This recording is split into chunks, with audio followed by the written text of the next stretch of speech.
目前在做重症医学会理事长，也是南口重建教授级的医师辜国进，昨伫咧办公室昏迷抢救了后，由院救无回来，食到59岁。这个郭医师长期以来呢，是伫咧推动重症医疗和润性计划。伫咧新冠疫情期间，也做外部专家，为福部也发表新闻稿来表示哀悼。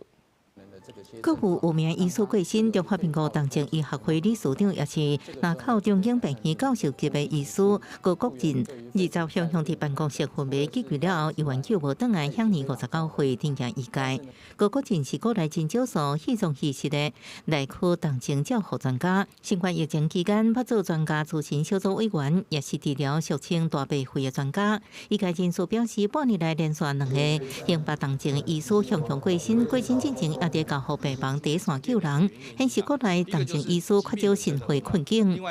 这种第一线奋斗医生其实很少啦。那当然年纪越做越大呢，因为后面心血不够呢。我们都知道胸腔重症的医师，本来以前苏医师在考试的时候每年有100名考生，现在大概只有20名、30名啊，所以萎缩了只剩2-3成啊。 卫福部医师署长刘月平也伫面册致哀表示，郭国进医师心脏有增加啊，也佫特别拜托也注意身体，听到伊过身的消息真是唔甘。心脏科医师是提醒，前公司大部分甲心血管疾病有关系，就算接受过心脏假癌手术，依然有复发的风险。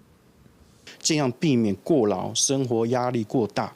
情绪波动这一种，如果遇到这样的一个状况，都可能会恶化你本身有的心脏血管的问题，而让它发生这个复发的现象。当然，它的心肌梗塞的风险就会比较高。医师强调，心脏疾病是国人10大死因第2位，心血管疾病已经不是65岁以上老大人的专利。中壮年也较早预防，建议爱健康饮食、规律运动，唔通过炉，佮定期健康检查，将降低心血管疾病威胁。记者综合报道。